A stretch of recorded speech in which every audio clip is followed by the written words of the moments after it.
فقہ کے درس میں ہم گزشتہ جو پڑھے تھے وہ جمعہ کے تعلق سے اب تک جتنی باب گزرے ہیں، جتنی کلاسیں ہماری ہوئی، اس میں جمعہ کے تعلق سے بات ہوئی تھی۔ نماز کا چیپٹر چل رہا تھا کتاب الصلاۃ میں، تو ایک نماز وطر بھی ہے۔ وطر کی نماز کی بڑی فضیلت آئی ہے اور بڑی تاکید بھی آپ صلی اللہ علیہ وسلم نے اس کی ہے۔ وطر کس کو کہتے ہیں؟ وطر کے لفظی معنی ہے طاق ہے۔ طاق مطلب جیسے 1 3 5 7 9 11 اس طرح کی جو تعداد ہے اس کو طاق کہا جاتا ہے۔ وطر کی فضیلت میں اللہ کے نبی صلی اللہ علیہ وسلم نے تاکید فرمائی، جیسا کہ حضرت خارجہ بن حذافہ رضی اللہ عنہ سے روایت ہے، نبی کریم صلی اللہ علیہ وسلم نے فرمایا اللہ تعالیٰ نے ایک ایسی نماز کے ذریعے تمہاری مدد فرمائی ہے جو تمہارے لیے سرخ اونٹوں سے بہتر ہے۔ سرخ کس کو کہتے ہیں؟ Red camel. ریڈ کیمل جو عرب کا سب سے قیمتی جانور، سب سے قیمتی۔ تو آپ صلی اللہ علیہ وسلم نے کہا کہ اللہ تعالیٰ نے تمہارے لیے ایک نماز کے ذریعے تمہاری مدد فرمائی، وہ نماز ریڈ کیمل کو صدقہ کرنے سے زیادہ بہتر ہے۔ عرض کیا لوگوں نے، ہم نے کہا اللہ کے رسول وہ کون سی نماز ہے؟ فرمایا وطر، اس کا وقت عشاء کی نماز سے طلوع فجر تک ہے۔ ابو داؤد، ترمذی، ابن ماجہ اور امام احمد کی یہ روایت ہے۔ تو دیکھیے آپ، سرخ اونٹ، ریڈ کیمل، آج اونٹ کی قیمت آپ اندازہ لگائیے کہ کتنی ہوگی۔ اس کے قیمت کافی بڑی ہوگی، اور اس میں بھی اعلیٰ نسل کی اونٹ ہو اور وہ بھی ریڈ کلر کی ہو تو اس کی قیمت اور زیادہ ہوتی ہے۔ تو وہ اونٹ کو صدقہ کرنے پر، اتنا پیسہ لگا کر صدقہ کرنے پر جو ثواب ملتا ہے، وہ ثواب اللہ تعالیٰ وطر کی نماز کے ذریعے سے دیتا ہے۔ اللہ نے کہا، اللہ کے رسول صلی اللہ علیہ وسلم نے یہاں پر کیا کہا؟ تمہاری مدد فرمائی ہے۔ اللہ نے تمہارے لیے یہ راستہ نکالا ہے کہ تم یہ نماز پڑھ لو گے تو تمہارے لیے اتنا زیادہ ثواب مل جائے گا۔ اسی طرح ایک اور روایت ہے حضرت علی رضی اللہ عنہ سے کہ اللہ کے رسول صلی اللہ علیہ وسلم نے فرمایا، اے قرآن والے، وطر پڑھو، اس لیے کہ اللہ تعالیٰ وطر یعنی اللہ طاق ہے، اللہ ایک ہے، اور اللہ تعالیٰ وطر کو پسند کرتا ہے۔ حکم کیا ہے اس کا؟ یعنی حکم کے اعتبار سے کیا یہ فرض ہے، نفل ہے، کیا ہے؟ اس سلسلے میں جمہور، جس میں امام مالک، امام شافعی اور امام احمد بن حنبل شامل ہیں، ان کے نزدیک وطر ایک سنت ہے جس کی تاکید اور فضیلت اگرچہ فرض کی نہیں ہے۔ یعنی اگر کسی کی یہ وطر چھوٹ جائے تو اس پر جس طرح فرض نماز چھوٹنے پر جو گناہ لکھا جاتا ہے ویسا گناہ تو نہیں لکھا جائے گا، لیکن سنت نمازوں میں سب سے زیادہ اس کی فضیلت آئی ہے۔ حضرت علی رضی اللہ عنہ فرماتے ہیں، وطر فرض نماز کی طرح لازم نہیں ہے، لیکن وہ سنت ہے جسے نبی کریم صلی اللہ علیہ وسلم نے جاری فرمایا ہے۔ اور آپ صلی اللہ علیہ وسلم سفر میں ہو یا حضر میں ہو، یعنی آپ چاہے گھر میں ہو یا سفر پہ ہو، کبھی بھی آپ نے اس نماز کو نہیں چھوڑا، وطر کی نماز کو آپ نے کبھی بھی نہیں چھوڑا۔ اسی طرح ایک اور روایت حضرت طلحہ بن عبداللہ سے کہ اہل نجد میں سے ایک آدمی نبی کریم صلی اللہ علیہ وسلم کی خدمت میں حاضر ہوا اور سوال کیا کہ دن اور رات میں 5 نمازوں کے علاوہ مجھ پر کوئی اور نماز بھی ہے؟ تو آپ نے فرمایا نہیں، اللہ کہ تم اپنی مرضی سے سنتیں اور نفل پڑھ لو۔ صحیح بخاری اور صحیح مسلم کی روایت ہے۔ اس حدیث کے اندر اگر آپ جائیں گے تفسیری میں تو یہ حدیث بڑی طویل حدیث ہے۔ وہ شخص آ کر آپ صلی اللہ علیہ وسلم سے مختلف سوالات کرتا ہے، اس میں ایک سوال یہ بھی تھا کہ دن اور رات میں 5 نمازوں سے بڑھ کر کوئی نماز ہے؟ تو آپ نے کہا بڑھ کر تو کوئی نماز نہیں، فرض تو نہیں ہے، لیکن تم چاہو تو اپنی مرضی سے سنت اور نفل پڑھ سکتے ہو۔ تو اس کا مطلب ہوا کہ 5 نمازیں فرض ہیں اور وطر فرض نہیں ہے یا فرض کے مقام میں نہیں ہے، نفل اور سنت کے مقام میں ہی ہے۔ وہ شخص جب واپس لوٹتا ہے تو اس وقت یہ کہنے لگتا ہے کہ میں اس میں نہ کمی کروں گا نہ اس میں اضافہ کروں گا، جتنا آپ بتائے ہیں اتنا ہی میں کروں گا۔ تو آپ صلی اللہ علیہ وسلم نے کہا کہ اگر یہ اپنی بات پر قائم رہتا ہے، یہ اسی طرح کرتا ہے جس طرح یہ کہہ رہا ہے، تو دیکھ لو یہ جنتی جا رہا ہے۔ اللہ اکبر۔ تو معلوم ہوا کہ 5 نمازیں تو اپنی جگہ فرض ہیں، لیکن وطر کی بڑی تاکید اپنی جگہ آئی ہے، لیکن وہ فرض کے مقام میں نہیں ہے۔ اور بعض دوسری حدیث سے معلوم ہوتا ہے کہ آپ صلی اللہ علیہ وسلم نے وطر کی بڑی سخت تاکید فرمائی ہے، لیکن اس کا حکم سنت ہی کا ہے۔ وطر کی نماز کا وقت کیا ہے؟ وطر کا وقت عشاء کی نماز کے بعد سے لے کر فجر کی نماز کے شروع ہونے سے پہلے طلوع فجر تک، جیسا کہ حضرت خارجہ بن حذیفہ کی اوپر والی حدیث جو ابھی اوپر گزری ہے، حضرت ابو مسعود انصاری بیان کرتے ہیں کہ نبی کریم صلی اللہ علیہ وسلم وطر کی نماز شروع رات میں بھی پڑھا کرتے تھے، آدھی رات میں بھی پڑھا کرتے تھے، اور آخر رات میں بھی، لیکن افضل یہ ہے کہ وطر کی نماز رات کے آخری حصے میں طلوع فجر کے قریب پڑھی جائے۔ افضلیت کی اگر بات کی جائے کہ افضل کب ہے، وہ وقت جب سارے لوگ سو رہے ہوں۔ تہجد کی نماز کے تعلق سے جو فضیلتیں آئی ہے، اللہ کے رسول صلی اللہ علیہ وسلم نے حضرت عبداللہ بن سلام رضی اللہ عنہ روایت کرتے ہیں، اللہ کے رسول صلی اللہ علیہ وسلم نے فرمایا افشوا السلام وصلوا باللیل والناس نیام واطعموا الطعام، اس طرح کے الفاظ آتے ہیں کہ سلام کو عام کرو، سلام کو پھیلاؤ، اور وصلوا الارحام، رشتوں کو جوڑو، وصلوا باللیل والناس نیام، لوگ جب سو رہے ہوں اس وقت اٹھ کر تم تہجد کی نماز پڑھو، تدخل الجنت بسلام، جنت میں سلامتی کے ساتھ داخل ہو جائے۔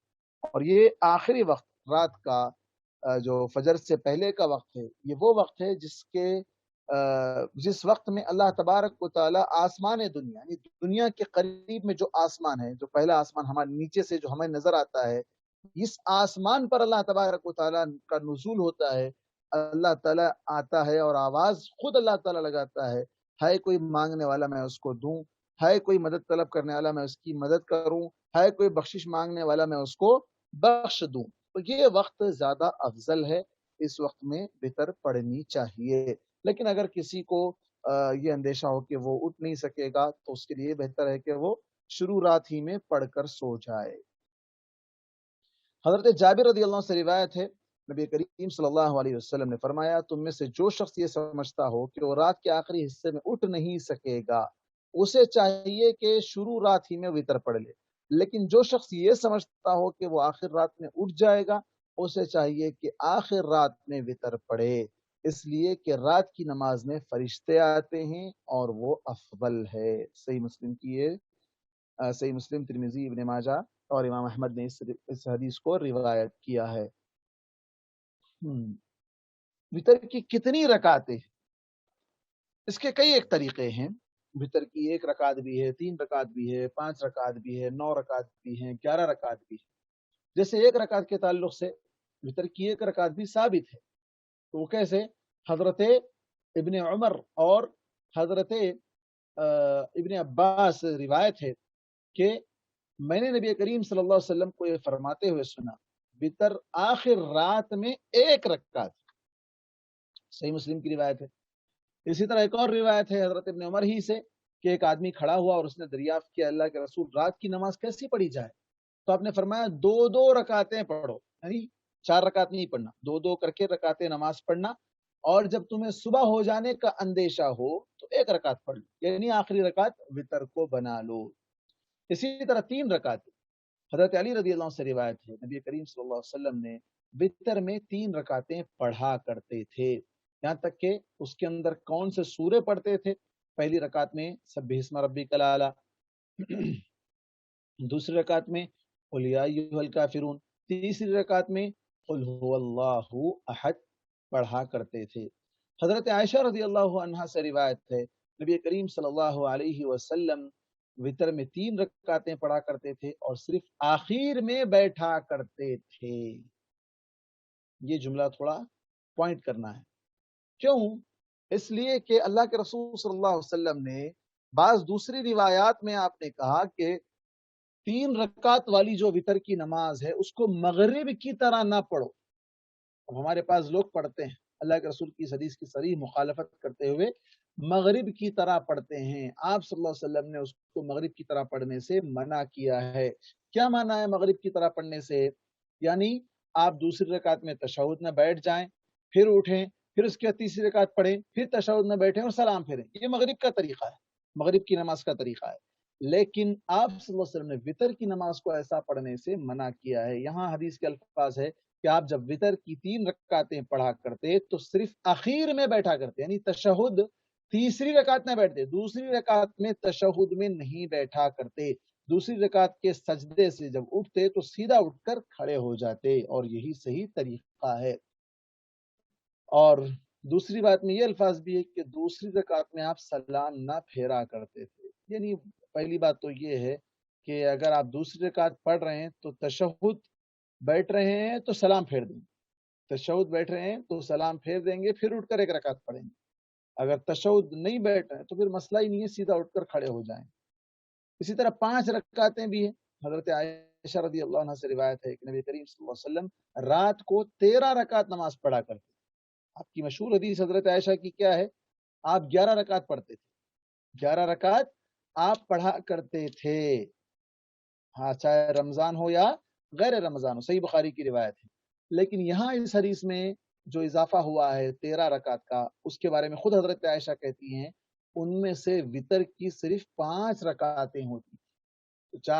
یہ 8 رکعتیں تہجد کی ہو گئی، اور پھر اس کے بعد 5 رکعتیں وتر کی ہوا کرتی تھی. اور ان 5 رکعتوں میں آپ صلی اللہ علیہ وسلم آخری رکعت سے پہلے نہ بیٹھتے تھے، آخری رکعت ہی میں بیٹھتے تھے. یا پھر اسی طرح مطلب اگر 5 رکعتیں پڑھ رہے ہیں تو سیدھا جا کے 5ویں رکعت میں بیٹھیں، 5ویں رکعت میں ہی بیٹھیں گے. 7 اور 9 اس کا طریقہ کیا ہے؟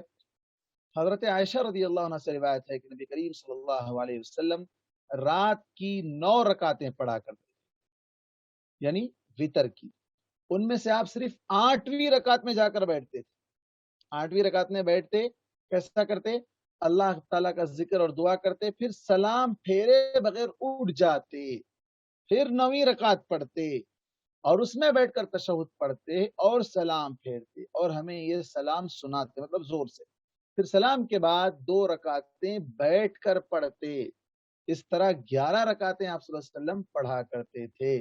جب آپ کی عمر زیادہ ہو گئی اور بڑھاپا آ گیا تو آپ وتر میں 7 رکعتیں پڑھنے لگے، اور ایسا ہی کرتے جیسا کہ آپ پہلے کیا کرتے تھے. یعنی 7 رکعتیں سیریل سے آپ پڑھتے، 7ویں رکعت ہی میں آ کر بیٹھتے. لیکن جہاں 9 رکعتیں پڑھنے کا مسئلہ ہے وہاں آپ کیا کرتے؟ 8ویں رکعت میں تشہد میں بیٹھتے، سلام پھیرے بغیر اٹھ جاتے، اور پھر 9ویں رکعت پڑھ کر سلام پھیرتے. دونوں میں فرق محسوس کریں. آپ وتر میں 7 رکعتیں پڑھتے، اور چھٹی اور سوائے 7ویں رکعت کے آپ کسی رکعت میں نہ بیٹھتے، اور 7ویں رکعت میں سلام پھیرتے. یہاں ایک اور طریقہ یہ بھی بتایا جا رہا ہے، صحیح بخاری، صحیح مسلم، امام احمد، ابو داؤد، نسائی اور ابن ماجہ کی روایتوں کے حوالے سے کہ آپ چھٹی رکعت میں بیٹھتے اور 7ویں رکعت میں سلام پھیرتے. اسی طرح اور 9 رکعت اگر پڑھ رہے ہیں تو 8ویں رکعت میں بیٹھتے اور 9ویں رکعت میں سلام پھیرتے. لیکن یہ طریقہ 3 رکعت والی نماز میں اور 5 رکعت والی نماز میں ایسا نہیں تھا. ڈائریکٹ تیسری رکعت ہی میں تشہد میں بیٹھتے اور ڈائریکٹ 5ویں رکعت ہی میں تشہد میں بیٹھتے. اسی طرح 11 رکعتیں بھی آپ وتر کی پڑھتے تھے، صرف 11 رکعتیں وتر کی. حضرت ابو ہریرہ رضی اللہ عنہ سے روایت ہے، نبی کریم صلی اللہ علیہ وسلم نے فرمایا وتر میں 3 رکعتیں نہ پڑھو، وتر کو مغرب کے مشابہ نہ بناؤ. دیکھیے آگے حدیث، وتر میں 5، 7، 9، 11 یا اس سے زیادہ رکعتیں پڑھو. 3 رکعتیں نہ پڑھو اس حدیث کے اندر، لیکن 3 رکعتیں اگر پڑھ رہے ہیں تو اس کو مغرب کی طرح نہ بناؤ. اسی حدیث کے اندر اضافہ ہو گیا اور وضاحت بھی آ گئی. پہلے نہ پڑھو 3، اگر پڑھ رہے ہیں تو مغرب کی طرح نہ پڑھو، مغرب کے مشابہ نہ بناؤ. ان اور بعض دوسری حدیث میں روشنی میں وتر کی رکعتوں کی تعداد اور ان کے پڑھنے کے طریقے ائمہ سلف کے درمیان اختلاف ہے. اپنی جگہ پر یہ تو چلا آ رہا ہے، اختلاف کے پیچھے ہم نہیں جائیں گے. جو صحیح طریقہ کتاب و سنت میں ہے ہم اسی کو بیان کریں گے. وتر میں کون سی صورت پڑھنی چاہیے؟ جیسے اگر 3 رکعتیں ہوں تو پہلے حدیث گزری اوپر کہ سبح اسم ربک الاعلی پہلی رکعت میں پڑھیں گے، دوسری رکعت میں قل یا ایھا الکافرون پڑھیں گے، اور تیسری رکعت میں قل هو اللہ احد پڑھیں گے. کتنے لوگ ہیں جو آج ہمارے ساتھ کلاس میں جڑے ہوئے ہیں جن کو سبح اسم ربک الاعلی کا سورہ یاد ہے؟ سبح اسم ربک الاعلی کا سورہ کس کس کو یاد ہے؟ الحمدللہ مولانا میرے کو آتا، سب کو یاد ہے. اور تو تین ہی آواز آئی خالی. نہیں یاد ہے وہ. السلام علیکم مولانا، میرے کو بھی یاد ہے، میں آسٹریلیا سے بول رہی یہ ہوں. سوال میں اس لیے رک کر یہاں اس لیے پوچھ رہا ہوں کہ بہت سے ہمارے مسلمان ایسے تھے، اب آج کا تو چھوڑ ہی دو، ایسے تھے جو علم ترا سے آگے نہیں بڑھتے تھے، علم ترا سے آگے نہیں بڑھتے تھے، 10 صورتیں یاد کر لیے تو بس، 10 کے آگے نہیں جانا۔ تو یہ جو طریقہ تھا غلط طریقہ ہے۔ اللہ کے رسول صلی اللہ علیہ وسلم نے جو قرآن کی فضیلتیں بیان کی ہیں، اس میں ہر آدمی کی یہ کوشش ہونی چاہیے کہ جتنا زیادہ سے زیادہ ہو سکے قرآن وہ یاد کر لے، کیونکہ کل قیامت کے دن قرآن ہی اس کو ساتھ دینے والا ہے، اس کی منازل کو ترقی پر لے جانے والا ہے۔ ایک ایک آیت پڑھتے جا، ایک ایک منزل چڑھتے جا۔ تو اس سے ہر آدمی کی یہ کوشش ہونی چاہیے، صرف جو حافظ قرآن ہیں انہی کی نہیں، بلکہ ہر آدمی کی یہ کوشش اپنی جگہ ہونی چاہیے۔ یہ تو پہلے کے لوگوں کا حال تھا جو 10 سورے یاد کرتے تھے، اور آج تو اللہ معاف کرے، اللہ معاف کرے، بہت سے نوجوان بچے ایسے ہیں، بہت سے لوگ ایسے ہیں جنہیں قل کا سورہ بھی یاد نہیں، قل هو اللہ احد بھی یاد نہیں، جنہیں قل اعوذ برب الفلق بھی یاد نہیں ہے، کوئی ایک سورت بھی ان کو یاد نہیں۔ قرآن دیکھ کر پڑھنا نہیں آتا ہے، بلکہ افسوس کے ساتھ میں اور مزید یہ کہہ دوں کہ عرب ممالک کے بچوں کا بھی یہی حال ہے۔ ہمارے ساتھ جب مدینے میں ہم پڑھتے تھے تو اساتذہ جو ہے، جو عرب کے سعودی کے بعض بچے جو ناخلف ہے، جو اس طرح کے آوارہ بچے ہوا کرتے تھے، تو ان سے کہتے کہ قرآن کا کوئی ایک سورہ سنا دو میں تم کو پورے نمبر دے دوں گا۔ حالانکہ جو سلیبس ہوتا تھا کوئی اور سورت کا ہوتا تھا، 2 پارے 2.5 پارے کا جو ہے نا ہمارا سلیبس ہوا کرتا تھا ایک سیمسٹر کا، تو ان سے کہتے تھے کہ چل بھائی تجھے وہ 2 2.5 پارے یاد نہیں ہے، کوئی ایک چھوٹی سورت سنا دے میں تجھے پورے نمبر دے دوں گا۔ لیکن وہ ایک چھوٹی سورت سنانے کے بھی قابل نہیں ہوتے تھے۔ ان سے آخر میں یہ کہا جاتا کہ چلو دیکھ کر پڑھ لو، دیکھ کر پڑھ لو، دیکھ کر بھی پڑھنے کے قابل نہیں۔ یہ عرب بچوں کا حال ہے۔ اب ہمارے بچوں کا کیا حال ہے ہم زیادہ بہتر جانتے ہیں۔ اللہ تعالیٰ سب کو ہدایت دے۔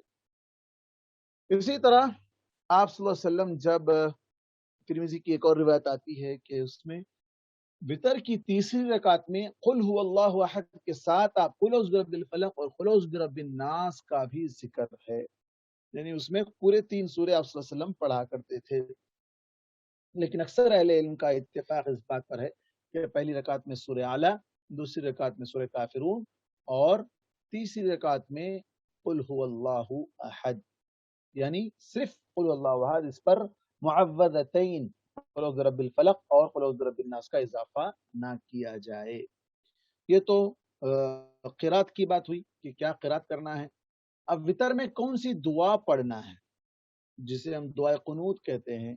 دعائے قنوت اس سلسلے میں جیسے یہاں پر صاحب کتاب لکھتے ہیں کہ کسی صحیح حدیث میں نبی کریم صلی اللہ علیہ وسلم سے وطر میں دعائے قنوت کا ثبوت نہیں ملتا، صرف ایک روایت ہے حضرت حسن رضی اللہ عنہ سے، جسے اکثر محدثین نے کمزور قرار دیا ہے۔ البتہ صحابہ میں سے حضرت ابن مسعود، حضرت ابو موسیٰ، حضرت ابن عباس، حضرت انس اور تابعین میں سے امام حسن بصری، عمر بن عبدالعزیز، سفیان ثوری اور عبداللہ بن مبارک رحمہم اللہ وطر میں دعائے قنوت کے قائل ہیں۔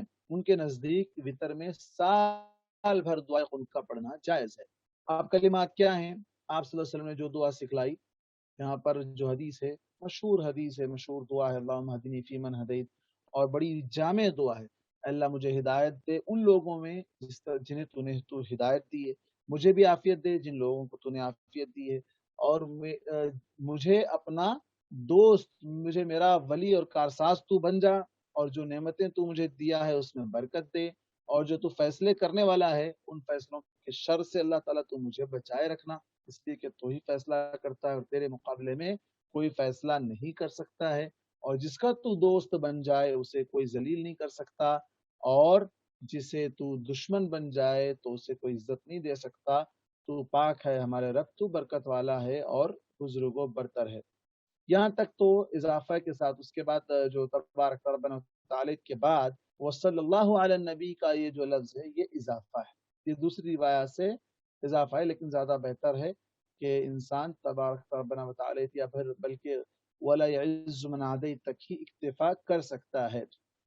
یہاں پر امام ترمذی کے حوالے سے ایک بات نقل کی گئی کہ روایت اگرچہ کمزور ہے، لیکن امام ترمذی فرماتے ہیں دعائے قنوت کے متعلق نبی کریم صلی اللہ علیہ وسلم سے اس سے قوی کوئی دوسری حدیث ثابت نہیں، یعنی یہ روایت بھی اگرچہ اس کے اندر تھوڑی سی کمزوری ہے اس کے اندر، لیکن اتنا نہیں ہے جتنا دوسری روایتوں میں، تو اس اعتبار سے یہ قوی ہو گئی۔ دعائے قنوت کب پڑھیں گے؟ کہاں پڑھیں گے؟ وطر کی آخری رکعت میں دعائے قنوت رکوع سے پہلے بھی جائز ہے اور رکوع کے بعد بھی جائز ہے، دونوں طریقے، چاہے آپ رکوع سے پہلے پڑھیں یا رکوع میں جانے کے بعد اٹھتے ہیں جب بھی پڑھ سکتے ہیں۔ اس بارے میں بھی آپ صلی اللہ علیہ وسلم سے کوئی صحیح حدیث ثابت نہیں ہے، لیکن صحابہ کرام سے دونوں قسم کے آثار ملتے ہیں۔ حضرت ابن مسعود اور نبی کریم صلی اللہ علیہ وسلم کے دوسرے صحابہ وطر میں رکوع سے پہلے قنوت پڑھا کرتے تھے۔ حضرت انس سے پوچھا گیا قنوت رکوع سے پہلے ہے یا رکوع کے بعد ہے؟ تو انہوں نے فرمایا ہم لوگ رکوع سے پہلے بھی قنوت پڑھا کرتے تھے اور رکوع کے بعد میں بھی پڑھا کرتے تھے۔ تو اس سے معلوم ہوا کہ دونوں طریقے ثابت ہیں، جب چاہے جب انسان پڑھ سکتا ہے۔ اگر کوئی آدمی رکوع سے پہلے نہیں پڑھا یا رکوع کے بعد بھی نہیں پڑھا تو کیا اس کو وطر دہرانا پڑے گا؟ نہیں، ضرورت نہیں ہے، کیونکہ آپ صلی اللہ علیہ وسلم سے اس سلسلے میں کوئی حکم ثابت نہیں ہے۔ بغیر دعا کے بھی، بغیر قنوت کے بھی وطر ہو جاتی ہے۔ بسا اوقات ایسا ہوتا ہے کہ آدمی عمدن چھوڑ دے تو بھی ٹھیک ہے، لیکن بسا اوقات بھول جاتا ہے۔ بسا اوقات کیا ہوتا ہے، رکوع کے بعد پڑھنا سوچتا ہے، لیکن جب اٹھتا ہے تو عام نمازوں کی طرح وہ پھر فوراً سجدے میں چلا جاتا ہے۔ پھر سجدے میں جاتا ہے تو یاد آتا ہے کہ بھائی میں نے دعا نہیں پڑھی، تو اب کیا کروں؟ تو اس کو اپنی نماز کو جاری رکھنا چاہیے، کنٹینیو کرنا چاہیے۔ اس کی نماز پر قنوت کے چھوٹ جانے سے کوئی فرق نہیں پڑے گا، بغیر قنوت کے بھی وطر کی نماز ہو جائے گی۔ وطر 1 رکعت، 3 رکعت، 5 رکعت کا نام ہے، اس کے اندر قنوت کا اضافہ صحابہ کرام سے اور جو بعض روایتیں جو کمزور روایتیں آئیں اس سے ثابت ہے، لیکن وطر کے اندر قنوت ہونا تو ہی وطر ہوگی ایسا نہیں ہے۔ لیکن پڑھ لیں تو دیکھیں آپ کتنی اچھی پیاری دعا ہے، دعا اپنی جگہ اچھی ہے اور اس کے معنی بڑے جامع ہیں، اس اعتبار سے پڑھ لینا چاہیے۔ اب رفع الیدین، ہاتھ اٹھانا، کہاں ہاتھ اٹھانا؟ دعا کے لیے ہاتھ اٹھانا، دعا کے لیے۔ رفع الیدین سے مراد وہ رفع الیدین ہے جو رکوع میں جانے سے پہلے، رکوع میں جانے کے بعد ہے، وہ تو اپنی جگہ ہے۔ یہاں پر کیا مراد ہے کہ دعائے قنوت کے لیے رکوع سے پہلے یا رکوع کے بعد اللہ اکبر کہنے اور رفع الیدین کرنے کے بعد صحابہ کرام سے آثار ملتے ہیں، یعنی ہاتھ اٹھا کر دعا کرنا۔ حضرت عبداللہ بن مسعود وطر کی آخری رکعت میں قل واللہ احد پڑھتے، پھر ہاتھ اٹھاتے اور رکوع سے پہلے قنوت پڑھتے۔ صحیح بخاری کی روایت، حضرت عبداللہ بن مسعود رضی اللہ عنہ کا عمل کیا کرتے؟ ہاتھ اٹھا کر، یعنی جیسے رکعت باندھے ہوئے تھے، سینے پر ہاتھ باندھے ہوئے تھے، اب جب سورہ اخلاص سے فارغ ہو گئے تو پھر وہ ہاتھ اٹھا کر دعا کرتے، پھر اس کے بعد اللہ اکبر کہہ کر رکوع میں جاتے۔ طارق بن شہاب سے روایت ہے کہ حضرت عمر رضی اللہ عنہ قراءت سے فارغ ہوئے تو انہوں نے اللہ اکبر کہا، پھر قنوت پڑھا، پھر اللہ اکبر کہا اور رکوع کیا۔ لیکن ان آثار سے یہ واضح نہیں ہوتا کہ ہاتھ اٹھا کر دعائے قنوت پڑھنے کی کیفیت کیا ہوگی، کس طرح ہاتھ اٹھا کر دعا کیے جائیں گے، دعا کے لیے جس طرح ہاتھ اٹھاتے ہیں اس طرح یا کیسے، اللہ عالم۔ لیکن جہاں تک ایک بات ہے کہ ہاتھ اگر اٹھا کر دعا کی بھی جائے تو ہاتھ چہرے پر نہیں پھیرا جائے گا، ہاتھوں کو چہرے پر نہیں پھیرا جائے گا، جیسے بہت سے لوگ پھیر لیتے ہیں نادانی میں، لیکن نہیں پھیرنا چاہیے۔ زیادہ سے زیادہ تو یہ ہونا چاہیے کہ بغیر ہاتھ اٹھائے کے دعا کر لے، لیکن اگر ہاتھ اٹھا کر دعا کرتے ہیں تو اس کو پھر چہرے پر نہیں پھیرا جائے گا، ایسے ہی اس کو چھوڑ دیا جائے گا۔ وطر کے بعد کی دعا، وطر کی نماز آپ پڑھ لیے، سلام پھیر دیے، سلام پھیرنے کے بعد کیا پڑھنا ہے؟ جیسے عام نمازوں میں ہم اللہ اکبر، استغفر اللہ، استغفر اللہ، استغفر اللہ پڑھتے ہیں، تو یہاں کیا دعا پڑھیں گے؟ سبحان الملک القدوس، 3 مرتبہ آپ صلی اللہ علیہ وسلم بلند آواز سے یہ دعا پڑھا کرتے تھے۔ دارقطنی کی ایک روایت میں رب الملائکۃ والروح، جو فرشتوں اور جبریل کا رب ہے، اس کا معنی یہ۔